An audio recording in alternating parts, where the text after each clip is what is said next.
그 탐방 보고 먼저 할 거예요. 22일에 두 곳 다녀오신 분들 보고하고 그 다음에 제가 강의하고 그렇게 마치는 걸로 하겠습니다. 일단 제가 기도 먼저 하겠습니다.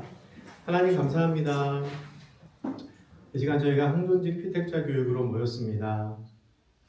주께서 기뻐하시는 직분자로 세움받기 위하여 시간마다 헌신하며 수고하는 모든 성도님들을 주께서 기억하여 주시고 이 시간도 우리가 잘 배우고 익혀서 하나님의 교회를 잘 세워가는 피택자로 준비되는 시간 되게 하여 주시옵소서. 감사드리며 예수님의 이름으로 기도드립니다. 아멘. 감사합니다. 지난 22일에 지난 주일에 두 조가 그 탐방을 다녀오셨어요. 맞죠? 한 조는 빛의 교회 다녀오시고 한 조는 도립교회 다녀오셨죠? 네. 그러니까 오늘 하는 거는 알고 계시죠? 네, 알고 계시고 그러면 어느 조부터 먼저 하실까요? 백종인교회도 다녀오셨어요? 그러시군요. 제가 22일에 가시는지 모르겠어요. 오늘 세 조 다 하겠습니다. 예. 보고를 많이 하실수록 제 시간은 줄어들어서 기뻐해야 하는지 슬퍼해야 하는지 모르겠지만 일단은 그러면 나오셔서 진행해 주시겠습니다. 안녕하세요. 저는 당산동 교회를 갈 뻔했는데 교육자님께서 반대를 하셔서 백주년 기념관 교회를 가기로 했습니다. 저희가 1조의 의견을 모았어요. 모아서 보니까 우리가 주 예배당이 아니고 3부 예배는 홍보관 지하 3층에서 예배를 드렸습니다. 예배 시간은 오후 1시 30분. 그리고 홍보관에서 하다 보니까 뒤에 이런 스크린이 없어요. 그리고 예배당이 좀 좁아서 필히 그 성경책을 가지고 가야 예배를 드릴 수가 있습니다.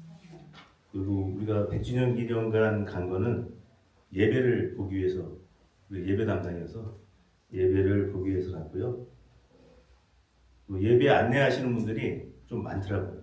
주차 봉사도 많고 그러니까 예배 중간중간에 계셔갖고 들어오신 분들을 인원수 재가지고 앉혀갖고 거기가 우리 본당 3분의 1 크기 좀 적으면 4분의 1 크기다.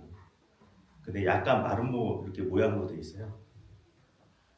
그리고 공간이 좀 작다 보니까 인원이 예배드리니 800명 정도. 그리고 지하 2층, 지하 1층에서는 영상으로 예배를 드리는데 거기에는 영어하고 그다음에 중국어로 번역을 해서 이 스크린으로 보게 되어 있고 나머지는 본당에서 예배를 드려요. 그리고 이제 본당이 약간 마름모꼴이에요. 그래서 예배자가 서 있으면 양쪽으로 그 성가대가 이제 서 있더라고요. 이렇게 성가대가 이쪽으로 보고 있어요. 그리고 이제 찬양을 부를 때는 이 간이의자를 앉아주셔서 계셔갖고 회중을 보고 찬양을 드리는데 중간에 서셔갖고 이제 지휘를 하시고요. 그게 좀 틀리고요. 그 다음에 저희 교회도 한 2달에 한 번씩은 이 자막 없이 한번 하는 것도 전부 다 성경책을 좀 들고 와서 좀 찾아보고 뭐 그런 것 좀 했으면 좋겠어요. 그리고 또 그 교회 좀 특징이 있는 게 이 주보가 이렇게 A4 용지에다가 그냥 심플하게 이렇게 해놨더라고요. 가져가면 되고 뭐 그러니까 우리처럼 막 이렇게 그림 넣어서 막 그렇게 한 게 아니라 내용은 빽빽하게 돼 있고요. 그 다음에 예배 중간에 이렇게 교회 소식을 하게끔 돼 있더라고요. 그 다음에 처음에 시작할 때 주기도문 시작을 하고요. 그 다음에 그 헌금을 할 때 전부 일어나서 찬양을 드리고 그렇게 하시더라고요. 그리고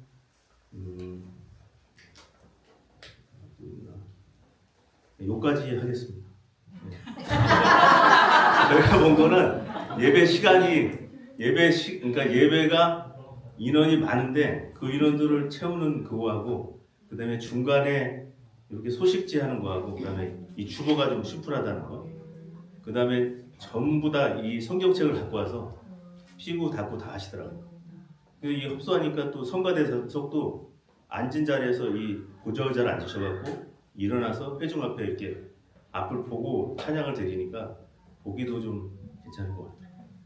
저희는 보고 이상입니다. 그러니까 그런 우리 교회가 이런 걸 좀 닮으면 좋겠다, 한번 해보면 좋겠다 하는 거는 아까 그 2달에 한 번 정도 하자. 스크린 아예 끄버리고 할 것 같아요. 성경책을 좀 가져가고 그다음에 이 주보 양식도 이게 좀 간단하게 이렇게 해서 한 달에 한 번 정도 이렇게 하면은 비용도 많이 절약이 되는 것 같아요. 근데 여기다 넣다 보니까 내용을 되게 많이 집어넣어요. 빡빡하네. 엄청 많이 집어넣고 근데 이걸 다 설명을 하시더라고요. 나오셔서 설명을 하니까 이 주보를 꼭 봐요. 이렇게 그 양반들은 이게 주보를 보고 계시더라고요. 우리처럼 이 스크린만 멍하게 쳐다보는 게 아니고 이걸 꼭 보더라고요. 그리고 이제 서로 이제 보기도 하고 그다음에 성경책을 펴서하기 때문에 찬양을 부를 때 좀 집중이 좀 되는 것 같고 성경 말씀도 그리고 그다음에 마이크 상태가 이제 우리처럼 이렇게 저기 하지 않고 되게 잔잔하게 설교를 하세요. 그러니까 되게 집중을 좀 해야 돼요. 우리처럼 막 이렇게 하는 게 아니기 때문에 그게 좀 좋은 것 같아요. 그리고 이제 앉는 자리가 협소하기 때문에 그냥 따닥따닥따닥 달라붙어 앉아 있어요. 나갈 때도 뒤에서부터 이렇게 중간에 나갈 수가 없어요. 사람이 많아갖고 800명이 지하 3층에서 그러니까 한 600명 정도 앉아 있고 2층, 1층에 이제 영상으로 드리고 인터넷으로 한 200여 명 정도 인터넷으로도 듣고 있더라고요. 2부 예배가 한 1,500명 정도 드리고 1부 예배가 한 700명, 근데 3부가 한 800명 정도 이렇게 숫자가 나와 있더라고요. 그러니까 우리가 생각했던 것보다 백주영 연관이 그렇게 크진 않더라고요. 근데 봉사자가 엄청 많다. 물어보면 다 가르쳐줘요. 이렇게 하라고 그러고 차량 주차할 때도 그렇고 여기 서라 저기 서라 그게 좀 잘 돼 있는 것 같습니다. 혹시 질문 하실 거 있으세요? 궁금하신 거? 혹시 신앙 고백이 있는 거죠? 예, 신앙 고백도 있고 우리처럼 이제 마지막에 찬양을 드린 게 아니라 주기도문을 한 3번째 할 때 이제 부르고 또 밑에 또 신앙 고백도 하고 또 그럼 성가대분들은 여기서 가운을 입고 앞에 의자를 간이 의자는 이렇게 앉아요. 의자 말씀하시는 이렇게 보고 있어요. 이렇게 보고 있고 찬양 드릴 때는 서가지고 이쪽을 다 보고 네, 주의자가 이 중간에 서서 하시더라고요. 그러니까 집중이 더 잘 돼요. 서서 가운데를 막으시나요? 안 하시고 그냥 그 자리에서 서서 이렇게 이렇게만 방향을 이거 뒤가 이렇게 마른 목걸이에요. 이제 분당이 이렇게 마른 목걸이고 입장할 때 뒤에서 이렇게 들어오고 그러니까 이제 되게 집중을 많이 해요. 이게 안 들으면 안 되고 성경책도 이렇게 자기가 봐야지 이걸 뭐 보고 하는 게 아니기 때문에 그러니까 되게 집중을 많이 하더라고요. 그리고 목사님 자체도 목소리가 잔잔해요. 그러니까 가만히 있으면 그냥 잘게 생겼어요. 그러니까 되게 집중을 좀 많이 하게끔 돼 있더라고요. 우리 교회도 너무 스크린을 많이 하다 보니까 이 성경책이 거의 필요가 없더라고요. 그리고 찬양 부를 때도 이거를 펴본 적이 별로 없어요. 들고는 다니는데 그래서 우리도 교회도 한번 2달에 한 번 정도는 아예 스크린 다 끄고 말씀으로만 해서 주보도 이렇게 좀 시풀하게 해서 그냥 가져가려면 가져가고 너무 이런데 비용을 많이 들이는 것 같아요. 이게 지금 한 달에 내가 알기로는 150에서 200 드는 걸로 알고 있거든요. 이게 지금 맡겨서 하는 것도 그나마 그래도 싸게 한 거예요 저희가. 근데 굳이 그렇게 맡겨서 할 게 아니고 이 포맷만 있으면 이렇게 해서 그냥 뭐 몇백 장 찍어서 이렇게 해도 크게 무리가 없을 것 같아요. 또 질문 궁금하신 거 혹시 있으세요? 다른 교회에서 예배드릴 기회가 흔치는 않잖아요. 우리 교회가 이것도 좋다 뭐 이런 건 혹시 없어요? 그 성가대가 저희처럼 예배 전에 기도하고 나가진 않죠. 너무 많이. 뒤에서 우리 예전에 저 구성단에 있었처럼 뒤에서 이렇게 들어오세요. 네, 쭉 앉아 계세요. 네. 우리 교회가 좀 좋았던 거는 그 목사님이 설교가 약간 더 힘이 있다는 거. 너무 잔잔해갖고 좀 길더라고요 설교가. 그러니까 이거를 집중을 안 하면 그냥 깜빡 졸아요. 사람이 너무 많기 때문에 이게 뭐 소리도 좀 조용하고 교인분들이 다 조용해요. 우리처럼 막 아멘 아멘 막 그런 소리 낼 저기가 아니에요. 그걸 집중하다 보니까 그렇게 돼 있어요. 그리고 이제 중간중간에 안내하시는 분들이 되게 많더라고요. 나갈 때부터 시작해서 거기가 지하 3층이니까 엘리베이터가 있어도 엘리베이터를 잘 안 타세요. 그러니까 무조건 지하로 내려가요. 지하로 내려가고 그게 좀 있더라고요. 아쉬운 거는 저희가 영어 예배하고 중국어로 번역을 해서 한다는데 그건 못 봤어요. 근데 내가 볼 때는 1층하고 2층에 거기 자리가 있더라고요. 그 스크린이 있고 거기서 하는 거 같아요. 또 뭐 질문 사항 있으시면 혹시 그 네. 영상을 끄고 하는 이유가 뭔지 물어보셨어요? 영상 장비가 없더라고요. 없었어요. 네, 거기는 없어요. 없고 이게 그렇게 아까 말했듯이 우리 본당에서 본당 3분의 1이나 한 4분의 1 정도 돼요. 그러니까 이제 굳이 뭐 이렇게 방송 장비가 크지 않아도 애지간하면 요것보다 조금 더 클 거예요. 양쪽 옆으로 이렇게. 그리고 나갈 때도 보시면 뒤에부터 나갈 수밖에 없어요. 너무 좁으니까 앞에서부터 나갈 때는 정신없으니까 그 안내자분들이 쫙 서 있어요. 뒤에. 교인이 어느 정도 돼요? 안 세봤는데 앞에서 여기 보시면은 우리 3부 때 드리는 게 한 800명 정도 드리는데 거기 앉을 수 있는 인원이 그렇게 많지는 않은 것 같은데 되게 빽빽하게 앉아요. 그러니까 이제 이거를 순서대로 앉을 수 있게끔 앞자리부터 안내자들이 중간중간에 있어요. 그래서 이제 들어오시게 되면 손가락으로 몇 분이냐고 물어봐요. 그럼 그걸 맞춰갖고 여기다 앉히세요. 이렇게. 네, 앉혀요. 쭉 앉히시더라고요. 예배 시작할 때쯤 되면은 거의 꽉 차다시피 해요. 그리고 일어서서 하는 저희가 많더라고요. 그 차장이 처음부터 시작해서 일어서서 하고 뒤에도 그렇고 헌금도 무조건 다 일어나서 이제 하니까 우리보다 약간 좀 틀리더라고요.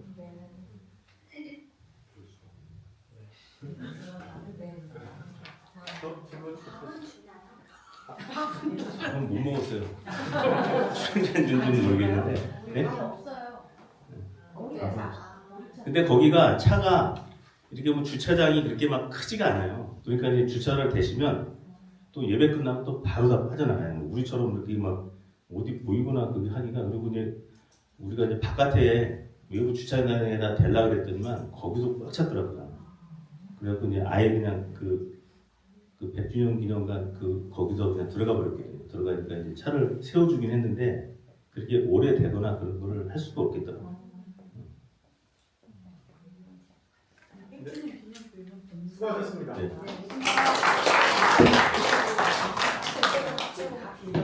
네, 감사합니다. 예배는 교회마다 조금 순서가 다를 수 있어요. 예. 그 백주영정교회는 이제 통합적 교회에 속해 있다가 지금은 이제 독립교단으로 갔는데 조금 순서가 다를 수는 있지만 그거는 뭐 틀린 거는 아니고 잘못된 건 아니고 탐방을 해서 이게 보시면 아 이런 게 좋구나 우리도 적용할 수 있겠다 하시는 부분을 이제 직접 눈으로 보러 갔다 오시는 거니까요. 네, 잘 다녀와 주셔서 감사합니다. 또 어디가 먼저 하실까요? 도림교회랑 비체교회 중에서? 도림교회. 네. 도림교회 할 건데요. 혹시 그 법적으로 문제가 안 된다면 저희 팀 나가서 잠깐 하겠습니다. 아 그래요? 전혀 법적으로 문제되진 않습니다. 네, 네. 아, 다 같이? 네, 알겠습니다. 네, 느낌에 다 다르니까 이거를 오케이. 자, 네, 나오시고요. 그러면 네. 아, 제가 길을 막아놨군요.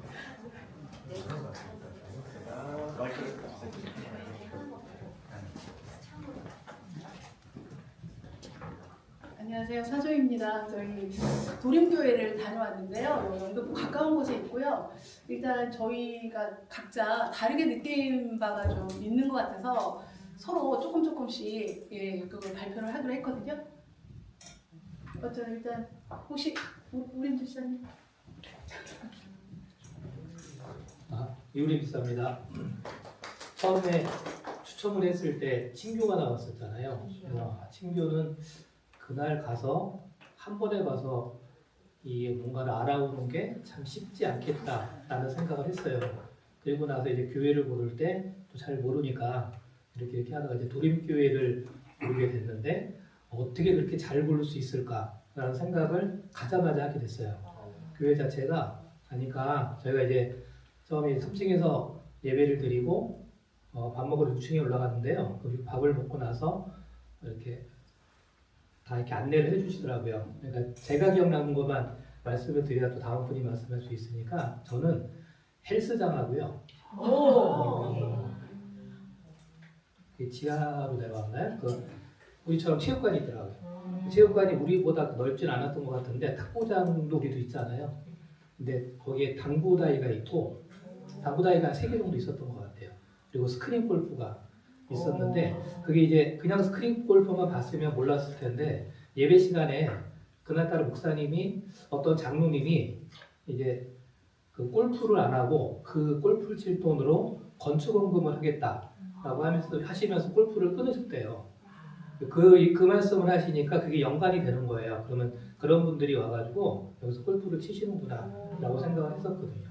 그래서 그게 참 기억에 남았고 또 하나 기억에 남는 게 카페가 굉장히 크더라고요. 굉장히 크고 베이커리랑 같이 해서 저희도 먹고 왔는데 그런 걸 보면서 그 시설만 보더라도 이 교회가 너무나 친교를 잘하고 있다라는 것을 많이 느낄 수 있겠더라고요. 그래서 우리 교회도 일단 따라할 수 있는 게 카페 정도는 할 수 있지 않을까라는 생각이 들거든요. 공간을 만들어서 그 카페 내에서 서로 친교하는 그런 공간을 만들어준다면 그게 참 좋겠다 하면서 그 부분이 그 3가지가 많이 좀 부러웠었습니다. 네, 이상입니다.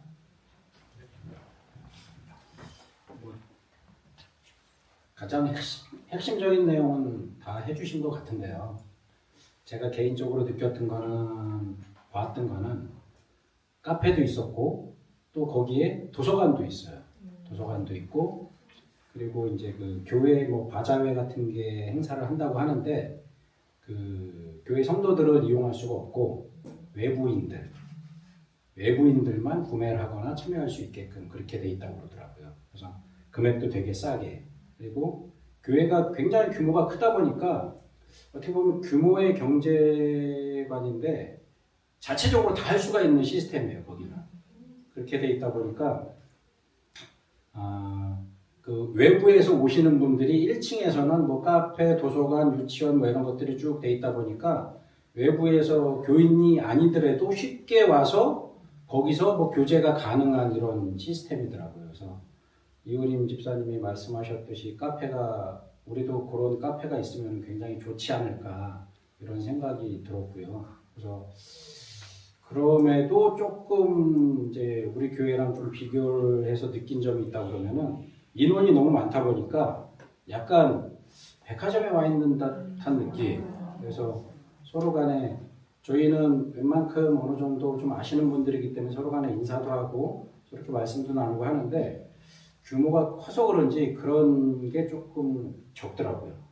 그래서 그런 게 없어가지고 그런 게 조금 아쉽기는 하지만 그래도 외부에서 접근하기가 굉장히 쉽게 들어올 수가 있는 이런 또 1층에 대형 카페가 있어가지고 쉽게 들어와서 누구나 편하게 교회를 왔다 갔다 할 수 있는 그런 게 굉장히 좀 인상이 남았습니다. 이상입니다. 저도 비슷한 느낌이었는데요. 처음에 갔을 때는 너무 커가지고 약간 뭐라 그러나 웅장하면서도 안에 들어가는데 너무 이렇게 색깔 옷 입은 분들이 봉사자들이 많이 서 계시더라고요. 근데 너무 웅장하고 너무 이렇게 철저하게 저기가 이 분담이 다 돼 있는 것 같아가지고 혹시 꼭 신천지에 들어온 느낌은 처음에는 겁이 나더라고요. 네. 그리고 중간중간에 이렇게 옷 입으신 분들이 안내를 하고 계시니까 그게 너무 괜찮았고요. 빈 자리를 다 채워주시니까 그런 게 너무 좋았고 그리고 이 성가대 음향이 너무너무 좋아가지고 음악회 와 있는 기분이더라고요. 성가대 듣는데 와 진짜 너무 저기에서 감동이었어요. 그리고 끝나고 이제는 식당에 올라갔는데 사람이 굉장히 많은데도 이 질서정연하게 잘 이렇게 분담이 다 돼 있어가지고 잘 먹고 들어가는 입구가 완전히 바자회 분위기예요. 식당 들어가는 입구가. 그래가지고 진짜 살게 많더라고요. 예, 그거 팔아요. 그래가지고 팔아가지고 매주마다? 매주마다 저기 여전도 이런 분들이 봉사 만들어가지고 싸게 저렴하게 팔고 있더라고요. 그래가지고 그 이익금을 갖다가 건축원금으로 1년에 한 3천만 원? 3천만 원 정도 매 건축 헌금으로 내고 있다고 하더라고요. 근데 살 게 너무 많아가지고 너무 좋았고요. 그리고 그 지하에 내려갔을 때 그 체육관. 예. 그러니까 저희도 교회 주일날에 가서 당구 치고 있고 스크린 치고 있고 막 이러더라고요. 그러니까 교인들 간의 그런 교제 같은 게 좀 부러웠고요. 저희도 예배 끝나고 우리 교인들끼리 이렇게 친선을 할 수 있게끔 체육관 같은 데서 어떻게 좀 방법으로 같이 뭘 할 수 있는 그런 뭐를 만들어냈으면 어떨까라는 생각을 했어요. 그러면 우리 교인들 간에도 서로 친교를 나눌 수 있지 않을까 싶었습니다. 네, 그 앞에서 다 얘기를 해주셔서요. 일단 저도 그 뭐 카페나 이렇게 직접 로스팅을 한다더라고요. 그 커피를. 그래서 굉장히 커피가 맛있어서 한 번 더 가보고 싶은 그런 생각이 들더라고요. 그래서 바자회도 구경을 하고 싶고요.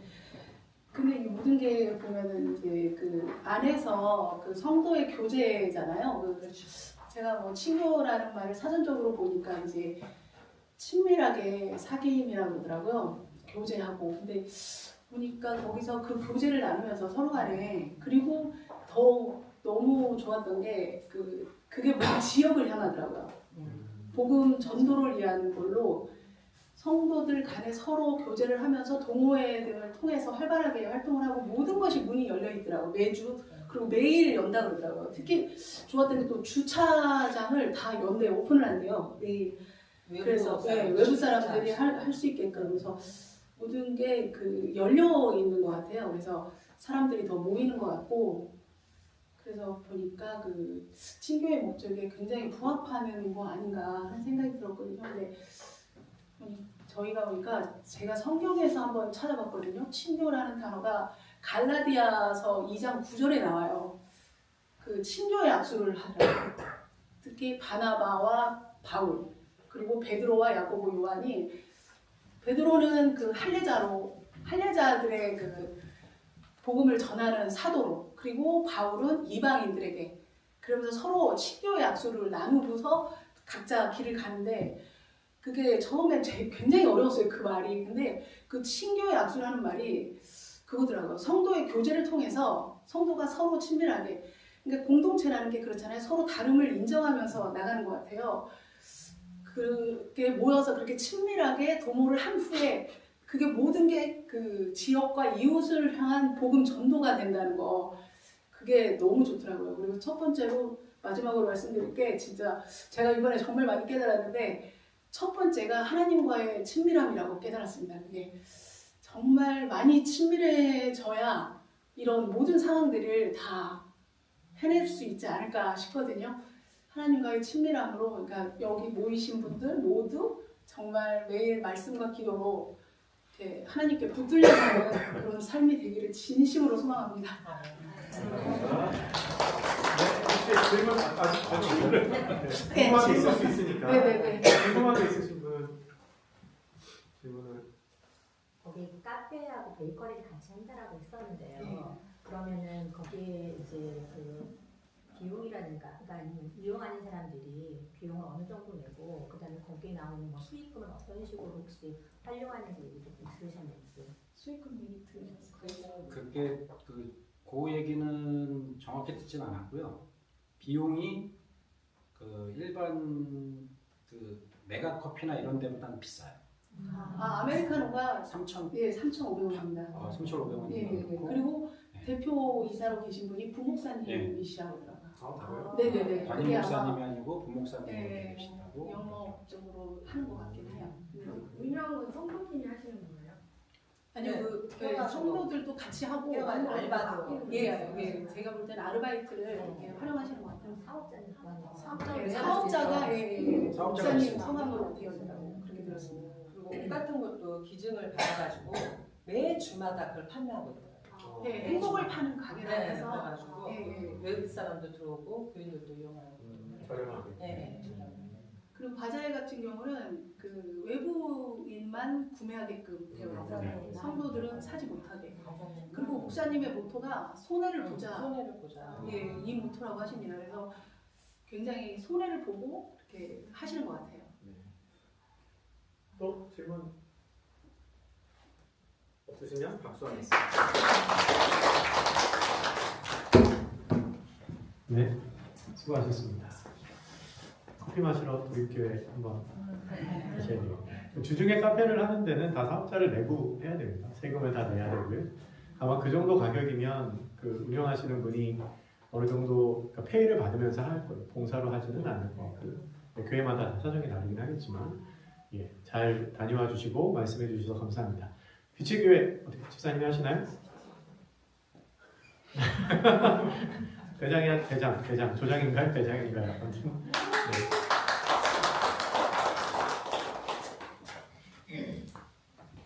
예, 저희는 선교를 일단 주제로 해서 교회를 탐방하려고 하는 중에 어느 교회를 할까 물색하던 중 여러 가지 교회가 나왔는데 사역자님들한테, 목회자님들한테 조언을 구한 결과 강남 방배동에 위치한 빛의 교회를 소개를 받고 그곳을 방문하게 됐습니다. 네, 그곳은 저희 규모로는 저희 교회보다는 규모가 작습니다. 근데 작은데 한 천종훈 목사님이라고 담임 목사님이 14년 전에 선교를 자기가 목표를 해서 이 개척교회를 시작을 하셨고 이 교회의 슬로건이 하나님의 사랑으로 빛이 되는 교회를 만들자라는 그런 슬로건으로 시작을 하셨다고 합니다. 일단은 국내 선교, 국외 선교 할 거 없이 총망라를 해서 듣기로 하고 그 교회가 그러니까 모범적으로 선교를 한다는 그런 말씀을 듣고 왔다고 하니까 목사님이 아주 친절하게 말씀을 해주셨습니다. 이 교회는 저희 교회하고는 약간 조금 세대 차가 틀립니다. 모이는 사람들의 세대가 그 교회는 40, 50대가 주가 되는 젊은 교회입니다. 그래서 교회 예배도 저희보다는 약간 좀 젊은, 좀 영하다는 생각이 들더라고요. 그러니까 선교도 이 교회가 어떻게 이제 국내 선교부터 처음 듣기 시작했는데 국내 선교는 서울 관악구 삼성동에 위치한 거기에 이렇게 점집들이 원래 점집들이 많았다고 합니다. 독거노인들도 많고 그래서 그곳에 고독사가 문제가 많이 돼서 그곳을 돕기 시작을 했는데 한 지체장애자가 거기에 국어를 하는 걸 보고 그곳을 정해서 그곳에 들어가서 이제 하는데 저희 교회하고 조금 이제 이거는 조금 본받을 만하다는 거는 그 교회가 그곳이 독고사가 이렇게 고독사가 많으니까 그러면 어떻게 할까 여러 가지 방안하던 중 굿모닝 프로젝트라고 하셔서 야구르트와 MOU를 맺고 그 교회 그 노인들한테 매일 아침마다 우유를 배달한다고 합니다. 그럼 이분들이 그분들의 밤새 안녕이라고 하지 않습니까? 노인들은. 그러니까 이분들의 어떻게 지내는지를 알 수 있게 되겠고 그래서 이분들한테 매일마다 이렇게 우유를 전해줌으로써 선교를 시작하게 됐고 그 외에 또 여름이면 이런 더위가 심하니까 그런 곳에 여름 상품들도 이렇게 제공해드리고 겨울이면 김장 이렇게 해서 여러분들한테 전해주신다고 합니다. 그리고 이제 또 다른 거는 미혼모 프로젝트를 해서 미혼모들을 위해서도 이 교회에서 다른 선교의 일환으로 국내 선교 일환으로 하고 있다고 하고 이 교회가 조금 저희 교회하고 좀 저희 교회도 좀 확실하게 몰라요. 그러니까 대체적으로 이게 돈을 이렇게 봤을 때 후원이라고 그러죠. 이 교회가 예산을 어느 정도 책정을 하는가 선교에 이렇게 목사님께서 직접 말씀하시는 게 선교를 전체 예산의 3분의 1, 헌금의 3분의 1을 이 교회의 선교를 위해서 쓴다니까 상당한 퍼센테이지가 이쪽으로 들어가는 것 같아요. 그리고 나머지 3분의 1은 교회 살림과 임금, 나머지 3분의 1은 교회 관리를 위해서 쓸 정도로 여기서 여러분들이 알다시피 30%라면 굉장히 큰 돈인 것 같아요. 제 생각에 교회 헌금 전체 총액에서 그럼 이걸 어떻게 하느냐. 선교를 처음 연초에 그분들께서 저희들 하듯이 이렇게 어디에 하겠다 이렇게 지정을 하고 또 11조에서 얼마를 떼서 이렇게 헌금을 하게 되니까 많은 부분을 선교에 투자를 한다라고 말씀을 하십니다. 그 외에 국외 선교는 세 나라를 주로 말씀하십니다. 첫 번째 케냐, 두 번째 레바논, 세 번째 필리핀입니다. 케냐에는 유치원을 세우고 우물을 짓고 우물을 만들고 교회를 짓고 학교 급식하고 뭐 이런 식으로 하는데 이곳이 아프리카다 보니까 무엇보다 이제 안전한 커뮤니티를 만들기 위해서 노력을 많이 하고 근데 제일 어려운 게 사람을 일단은 거기서 선교사든지 누구든지 이렇게 양성을 하는 게 조금 힘이 들다 그렇게 말씀을 하셨습니다. 그리고 레바논은 여러분들 알시피 들어보셨을 거예요. 시리아 난민 거기를 이제 후원을 하고 아베이라는 조금 그래도 상대적으로 안전한 곳에 선교를 위해서 후원을 한다고 합니다. 필리핀은 신학교를 세우고 선교사를 파송해서 이분들이 계속적으로 교인들을 하고 유대관계를 맺고 선교를 하실 수 있도록 하는데 목사님께서 말씀을 하셨습니다. 여러분들이 선교사를 파견하고 후원하고 이렇게 할 때 4가지를 이 교회에서는 후원을 하는데 첫 번째는 재정, 행정, 관계, 영적인 거, 기도와 같은 그런 후원들을 한다고 합니다. 근데 저는 이분들, 그러니까 목사님 질문이 그때 당시 질문이 이 4가지 중에 어떤 게 제일 어려울까요? 그래서 저는 제 속으로 솔직히 돈 아닌가 그렇게 생각했는데 그게 아니라 그 파송한 그곳에 선교사님들하고 이 성도들 간에 이렇게 그 유대 관계가 잘 돼, 관계의 서포트가 잘 됐을 때는 이분들이 어려움을 당해도 어떤 재정적인 다소 좀 어려움이 있더라도 이렇게 넘어갈 수 있으니까 성도들 간의 유대 관계를 잘 맺게 하는 게 가장 많은 도움을 줄 수 있다. 가장 큰 서포트 중에 하나다라고 그렇게 말씀을 하셨습니다. 그리고 선교사 파송에 대해서 잠시 말씀을 하셨습니다. 이 교회에는 선교사를 파송할 뿐만 아니라 선교를 지속적인 후원을 2가지를 다 한다.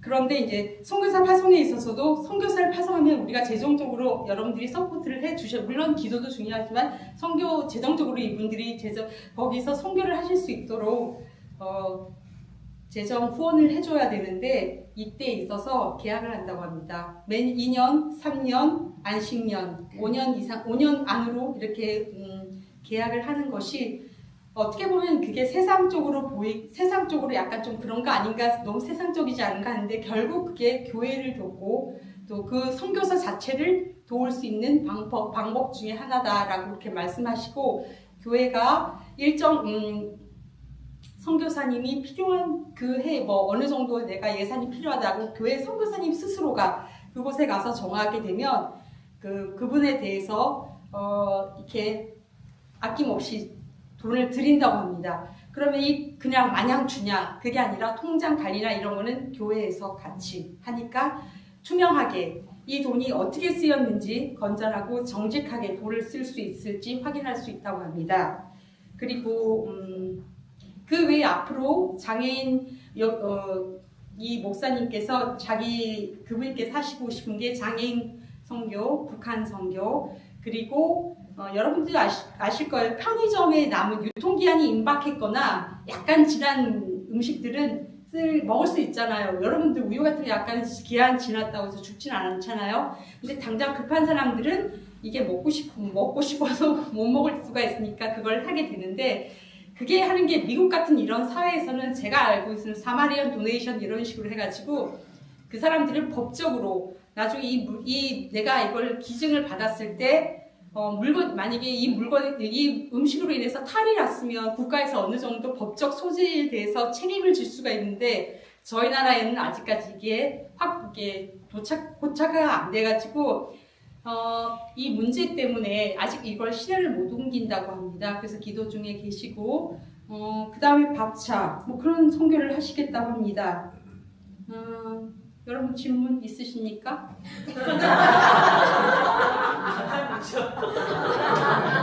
질문 있으세요? 없으면 저 들어가겠습니다.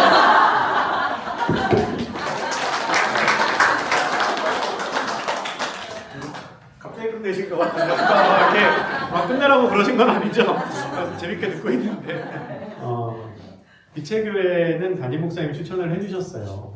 선교를 잘하고 있는 교회다. 그 선교에 포커스를 맞춰서 또 보셔야 되니까. 근데 사실 예산의 30%를 선교에 쓴다는 거는 보통 일이 아닙니다. 보통 일이 아니고 담임 목사님의 그 그 목회 방침도 그렇겠지만 모든 교회들이 사실 동의를 해야 가능한 문제거든요. 그러니까 우리 교회가 제가 나쁘다 싫다가 아니라 그 교회처럼 하기는 사실 쉽지는 않아요. 그러니까 한영교회는 한영교회만의 스타일이 있으니까. 그런데 말씀해주신 그런 그 고독사를 방지하기 위한 그리고 어려운 분들을 위한 사역은 정말 좋은 아이디어인 것 같고, 그리고 이렇게 다 포괄적으로 해서 말씀드리면 예배도 그렇고 친교도 그렇고 선교도 그렇고 가서 이렇게 한번 보시면 이게 뭔가 관점이 생기셔요. 그리고 거기를 보고 우리를 보면 우리도 이렇게 하면 좋겠다 하는 그런 또 아이디어가 샘솟을 수 있거든요. 예.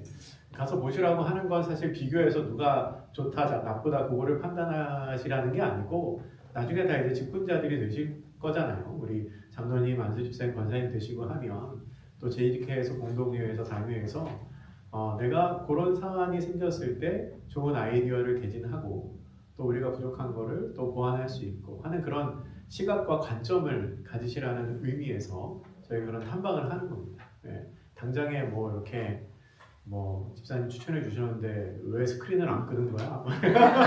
그런 일이 생기지 않을 수 있어요. 왜 우리 교회는 스크린 골프를 안 해주는 거야? 예. 그런 일이 생기지 않을 수 있어요. 근데 여기에서 우리의 주안점은 그런 관점을 우리가 갖고 그리고 더 나은 방향으로 한번 고민을 해보자 하는 그런 의도로 저희가 탐방을 했는데 제가 기대했던 것보다 더 잘 봐주시고 잘 보고를 해주셔서 너무 감사드리고요.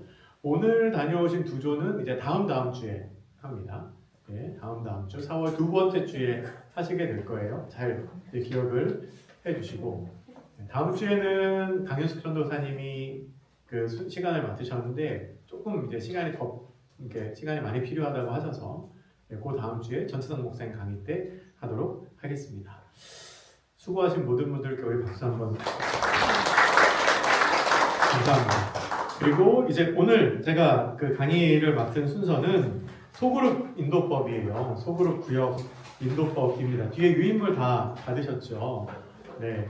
지금이 4시 12분이니까 사실 원래 우리 강의하는 시간으로 봤을 때 늦은 시간은 아니지만 예배가 일찍 끝나가지고 지금 상당히 지금 체감으로는 거의 끝나야 될 것 같은 그런 분위기실 것 같아요. 그래서 제가 이 내용을 설명은 최대한 줄이고 읽어가는 것으로 그렇게 하겠습니다. 사실 이것만 쭉 보셔도 이미 우리 다 이렇게 해보셨잖아요. 그러니까 감이 오실 거예요. 다 이렇게 많이 듣고 알고 이미 아는 거지만 정리한다라는 느낌을 한번 보시면 좋겠습니다.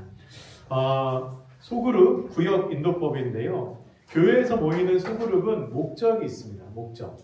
이윤 창출이 목적이 아니에요. 시험을 봐서 좋은 성적을 거두는 게 목적이 아니에요. 좋은 학교 진학하는 게 목적이 아닙니다. 교회에서 모이는 소그룹은 구역이든 사실 교회 학교든 어떤 소그룹이든 원래 하는 역할이 있지만 그 소그룹은 다 사실은 사람을 세우는 공동체가 되어야 한다는 궁극적인 목적이 아닙니다.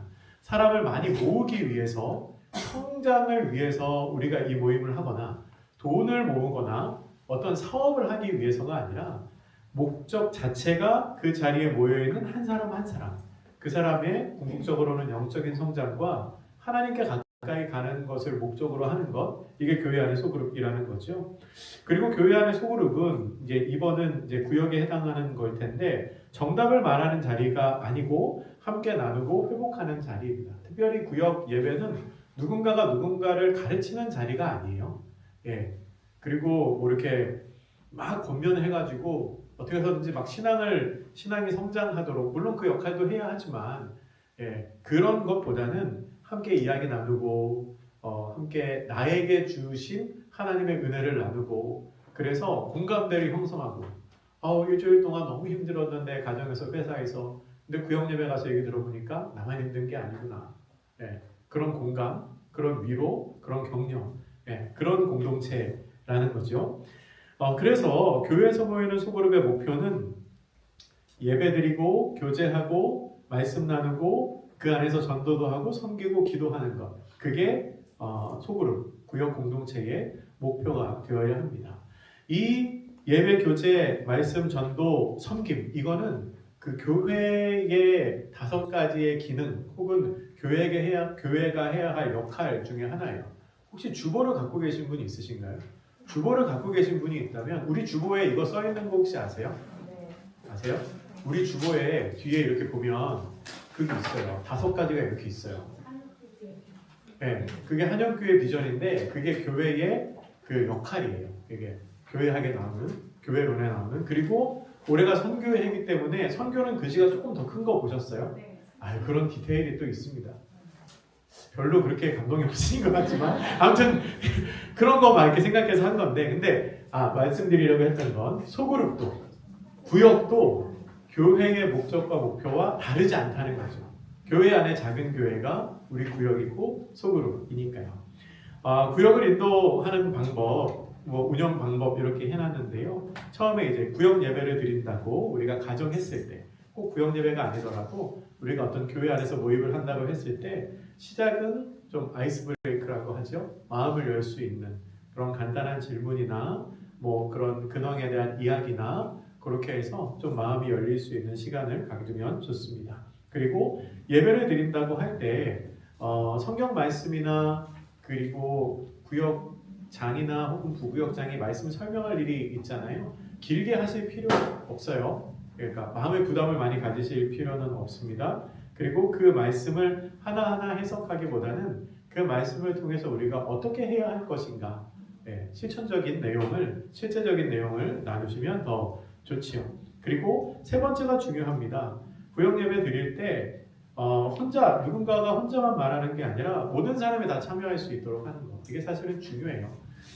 예배를 드릴 뿐만 아니라 사실 이거는 간단히 차 마실 때나 혹은 우리끼리 모여서 얘기할 때도 좀 중요한 부분이기는 합니다.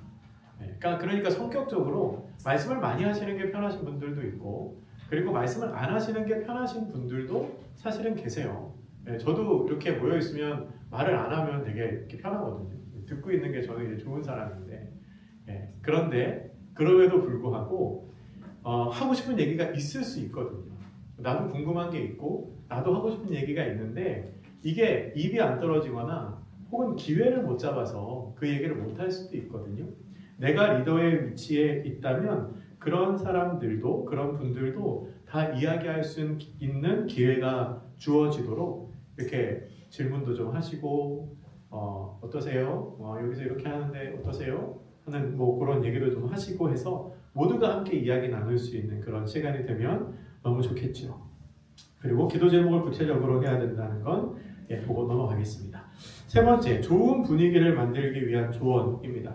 우리가 구역 예배를 드릴 때 막 조원들이, 구역 조원들 아니면 구역원들이 너무 이제 막 얘기를 안 하거나 나눔을 안 하거나 그런 경우가 종종 있어요. 그래서 그것 때문에 약간 고민 상담을 하셨던 분도 있습니다. 목사님, 저희 구역은 나눔이 안 돼요. 기도 제목 얘기하라고 하셔도 맨날 없다고 하시고 생각 물어봐도 얘기도 안 하시고. 근데 그런 경우에는 조금 이제 고민을 해봐야 될 필요가 있죠. 우리가 지금 같이 모여서 이야기하는 이 환경이 상대방으로 하여금 편하게 이야기할 수 있는 환경을 만들고 있는가, 그거를 우리가 좀 고민하고 객관적인 관점에서 좀 봐야 될 필요가 있습니다. 만약에 어떤 사람이 누군가에게 대하여 이야기를 할 때 그 대답을 판단하거나 아니면 옳고 그름에 대해서 지적을 한다면 사실 그 그룹에서는 많은 이야기가 나오기가 힘듭니다.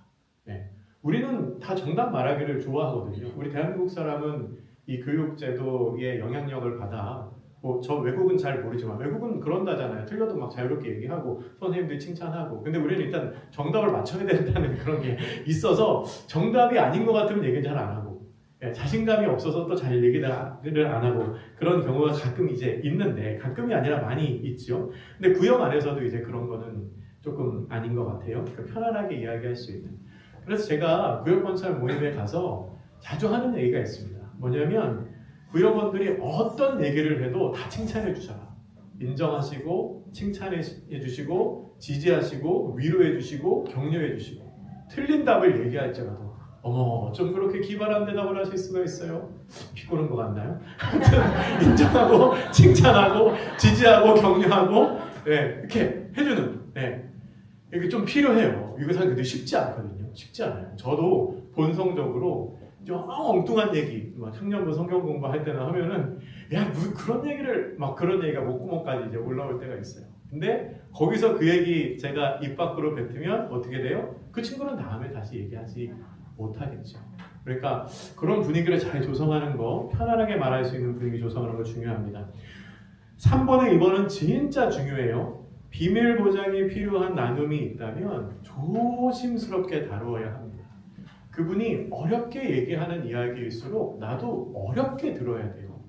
그분이 진짜 그 얘기를 몇 달을 고민했는지 며칠을 고민했는지 모르지만 진짜 기도 제목이 있어요. 이건 아무한테도 얘기 안 한 거예요 하고 이야기를 꺼낸다면 그 이야기를 나도 같은 마음으로 이렇게 잘 들어줘야 된다는 거죠. 제일 나쁜 게 뭔지 아세요? 누군가가 어렵게 기도 제목을 얘기했는데 아이 뭐 그런 거 갖고 그래. 절대 안 됩니다. 절대. 더 안 좋은 거 뭔지 아세요? 나도 그런 적 있었는데 기도하니까 하나님이 지금 뭐 우리 애들 다 서울대 가고 이러면 돼요 안 돼요? 절대 안 돼요. 그 사람이 어렵게 얘기할수록 우리는 더 어렵게 들어야 돼요. 더 어렵게. 그리고 만약에 비밀을 나누었다면 기도 제목일 수 있고 삶의 상황일 수 있어요. 그러면 지켜야 돼요. 지켜야 돼요. 3명 있는 자리에서 누군가가 비밀을 얘기하면 그 3사람만 아는 거예요. 하나님하고 3사람. 모임 끝나고 어디 가가지고 야 이건 비밀인데 김 집사가 이렇게 그러면 돼요 안 돼요? 안 돼요. 안 돼요.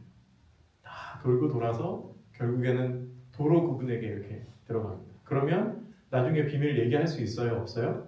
없어요. 이게 남 일이라고 생각하니까 사실은 쉽게 그렇게 발설하는데요. 내 일이라고 생각해 보세요. 그렇지 않잖아요. 나한테 비밀을 얘기한 그 사람이 남입니까? 아니죠. 신뢰하니까 얘기하는 거잖아요. 신뢰를 무너뜨리는 행동을 하는 거는 좋지 않아요. 옳지 않아요. 비밀을 얘기할 때는 소중하게 듣고 소중하게 지켜야 합니다. 3번째, 리더는 말을 많이 하는 자리가 아닙니다. 잘 들어주는 자리입니다. 말을 많이 하고 분위기를 좋게 하고 그 다음에 가르쳐줘야 되고 하는 거는 일종의 오해이자 착각이에요. 내가 말을 많이 해야 분위기가 좋아질 것 같은 거는 진짜 큰 오해입니다. 잘 들어주는 것. 사실 리더의 힘은 잘 들어주고 잘 질문하는 데 있어요. 말을 하기보다 질문을 하는 그런 능력이 필요합니다. 그리고 4번도 중요해요. 처음부터 깊은 나눔을 기대하기보다 반복과 신뢰로 깊어지게 하세요 라고 되어 있는데요. 신뢰는 시간과 반복에서 쌓입니다. 한 번 본 사람하고 뭐 친밀하게 얘기할 수 있겠지만 깊은 관계 나누기 쉽지 않아요.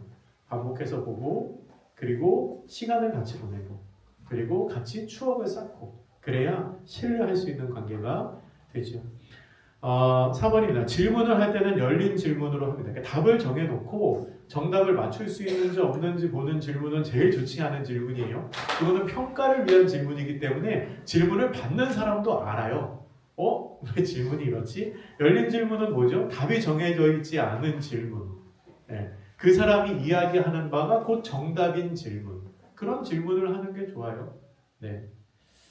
넘어가서 리더가 기억해야 될 점. 첫째로 잘 이끄는 리더는 말을 많이 하는 사람이 아닙니다. 사람을 잘 돌보는 사람, 사람을 잘 세우는 사람이 좋은 소그룹 리더, 좋은 구역장 권찰입니다. 소그룹은 성장을 위한 자리이기도 하지만 먼저는 위로와 회복이 있어야 합니다. 우리 공동체에 왔을 때, 구역 예배 드렸을 때, 구역 예배 드리고 나서 소감이 구역 예배 드리니까 성경 지식이 막 늘어난다. 이거는 좋을 수도 있지만 100점은 아닌 것 같아요. 구역 예배 드리니까 하나님이 나를 위로해 주시는 마음이 든다. 나를 위해서 같이 기도해 주실 수 있는 분들이 여기 이렇게 계시다는 게 너무 좋다. 그게 조금 더 정답에 가까운 반응일 것 같습니다. 그러니까 뭘 많이 가르치고 뭘 많이 하고 그것보다 그 안에 위로와 회복이 있을 수 있도록 이끄는 거 좋죠? 그리고 우리 구역, 우리 모임의 성격을 잘 파악해야 합니다.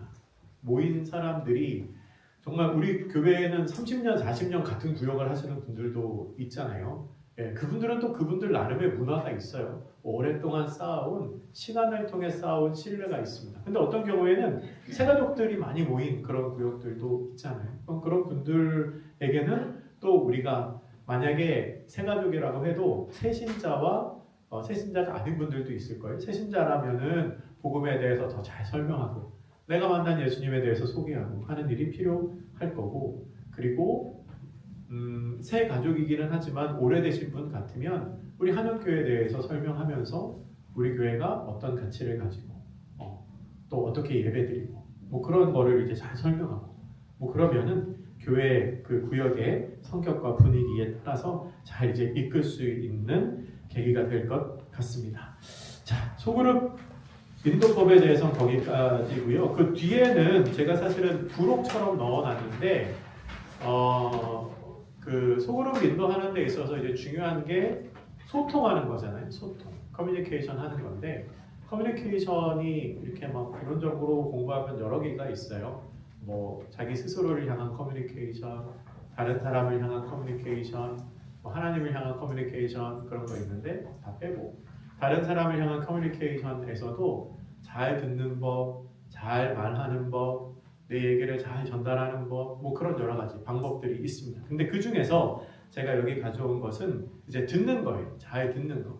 우리 뭐 다 잘 들어주시지만, 예, 이것도 잠깐 살펴보면 먼저 우리가 잘 듣기 위해서는 상대방과 주파수를 맞춰라라고 되어 있는데 상대방의 말을 받아들일 만한 나의 준비가 되어 있어야 됩니다. 상대방은 말하는데 이제 안 좋은 건 그런 거예요. 상대방은 말하는데 나는 내가 말할 거 생각하고 있는 거 별로 좋지 않아. 별로 좋지 않아요. 상대방이 말할 때는 그 말하는 거를 내가 하나도 빼먹지 않고 다 듣겠다라는 그런 적극적인 경청의 자세가 있어야 됩니다. 이런 것도 사실은 다 느껴지거든요. 우리가 잘 듣지 못하게 방해하는 요소가 뭐가 있나? 편견, 그 사람에 대한 선입견, 반론, 얘기하고 있는데 내 생각과 맞지 않아. 그러면 막 그렇죠. 그리고 시간차, 그러니까 상대방이 말하고 나서 한참 있다가 대답을 한다든지 하는 그런 상황.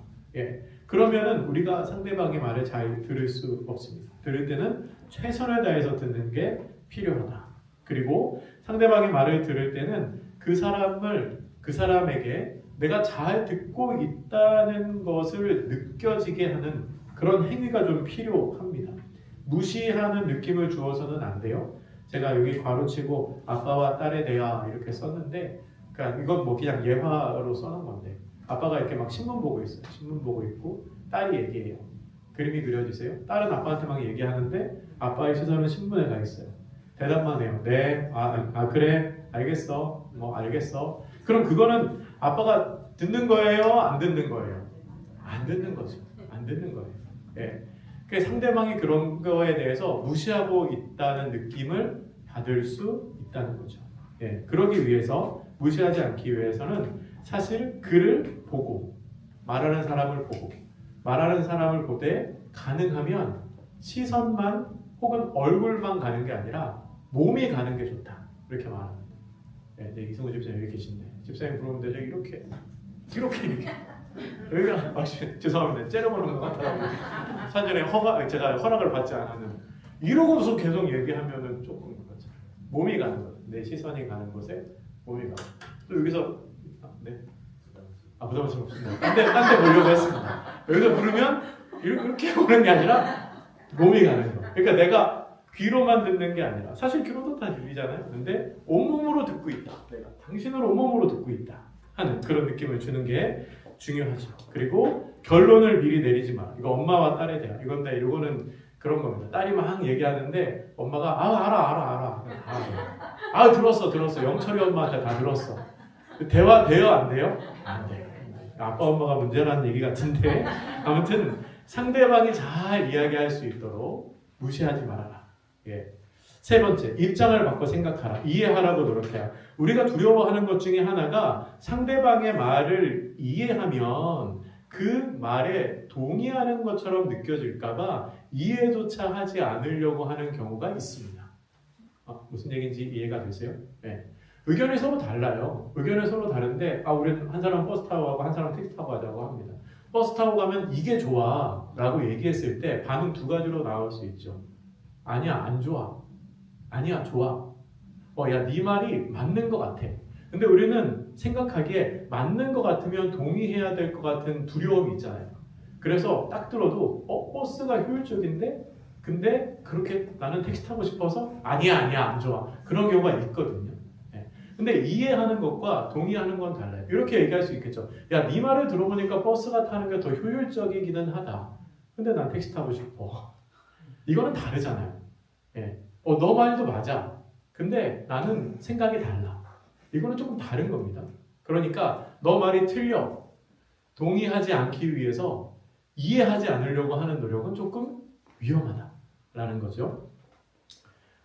그리고 이해를 하려면 상대방의 입장에서 생각해야 된다는 거. 네 번째, 상대방의 상황을 살펴라. 말하는 것이 그 사람의 전부가 아닐 수 있어요. 상황에 대해서 잘 이야기를 해야 돼요. 제가 가끔 이제 앞에 오늘도 이제 시니어고요. 이제 어르신들 여기 인도하러 가서 잘 계셨어요? 그러면 어르신들이 어떻게 그렇게 유치원생처럼 대답을 잘하시는지 몰라요. 네. 별일 없으세요? 네. 그 말에 속으면 안 되죠. 진짜 별일 없으실까요? 아니요. 한 분 한 분 물어보면 다 기도 제목 있으셔요. 그러니까 내가 물어보는 것, 내가 혹은 말하는 것, 아니면 상대방이 말하는 그게 전부가 아닐 수 있다는 거죠. 아니야. 별일 없어. 근데 누가 봐도 별일이 있는 것처럼 얘기하는 거예요. 누가 봐도 기운이 없고 누가 봐도 표정이 좋지 않은데 아니야. 별일 없어. 그러면 그 사람이 말하지 않은 것까지도 들을 수 있는 지혜가 필요하다는 거죠. 근데 중요한 게 있어요. 딱 봐도 뭔가 일이 있는 것 같아. 근데 아니야. 그랬을 때 아니야. 너 뭔 일 있는 것 같아. 너 뭔 일 있지. 내가 다 알아. 막 이런 식으로 하면 오히려 상대방의 마음을 닫게 되는 일이 생길 수도 있습니다. 그럴 때는 나중에 가서 다시 물어보거나 뭐 문자를 하거나 그를 위해서 기도하고 있다고 얘기하거나 그런 지혜가 필요할 수 있죠. 잘 듣는 방법 마지막으로 벽을 허물라라고 하는데 누구에게나 다 방어 기제가 있다. 이거는 내가 자기 스스로를 보호하려는 그런 마음이 있다는 거예요.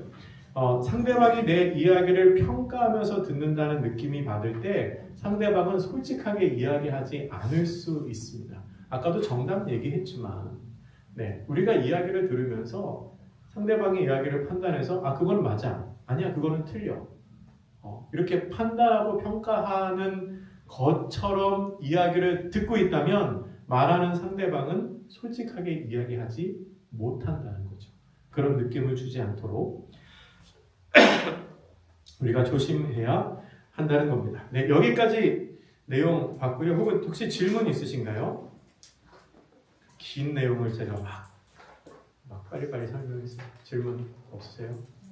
네, 제 얘기를 잘 들어주셨나요? 네. 여기 뵈니까 너무 다들 잘 들어주셔서 제가 말하면서 아주 신이 나고 즐거워요.